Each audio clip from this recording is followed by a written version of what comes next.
I behaved. I went from being a wife to a fool, to a wife of a king. I helped him to keep his crown untarnished by keeping him calm and unbothered. Sometimes a man needs help removing from his eyes scales. That's why he added me Abigail.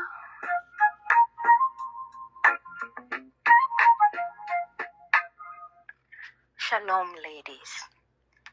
It has been an honor to hear your stories. Many of you know my husband, but today it is I who stand before you in the spotlight. I am Abigail, once the wife of a foolish man, yet a servant of a wise God.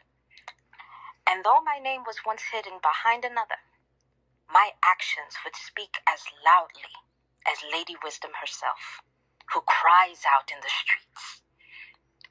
I was once the wife of a man named Nabal, a man known for his wealth, but also for his foolishness.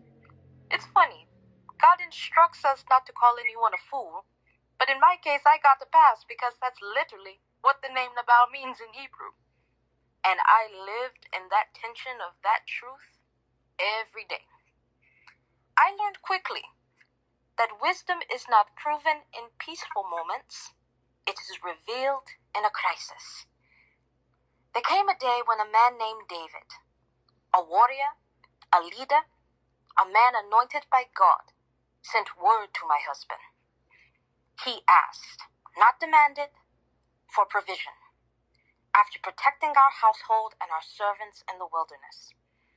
But my husband answered him with dishonor. He dismissed him, disrespected him. And in that moment, what my husband spoke in pride almost cost us everything. I was not there when the words were spoken, but I felt the weight of them when a servant came running to me. "David is coming," he said, "and he is coming with a sword." Now I had a choice. I could have said, "That is not my problem." I could have waited. I could have allowed fear to silence me. But I understood something. When destruction is on its way, silence is not wisdom. So I moved with haste, without my husband's permission, and without delay. I gathered what I could. Nothing too much, just 200 loaves, 2 bottles of wine, 5 sheep ready dressed, 5 measures of parched corn, 100 clusters of raisins, and 200 cakes of figs. And I went to meet David myself, not as a victim, but as a woman carrying peace into a moment that was ready for war. When I saw him, I fell before him, not because I was weak, but because I was wise enough to know that humility can disarm what pride cannot.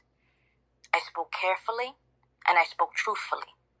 I spoke to the man he was becoming, not just the anger he was feeling.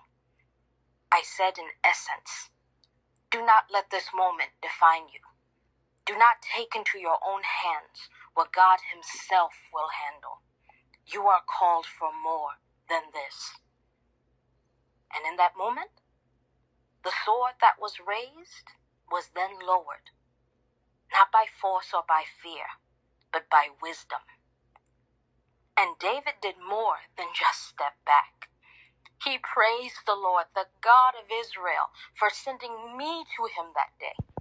He blessed my discernment. He acknowledged that I had kept him from bloodshed and from taking vengeance into his own hands. And I learned something that day.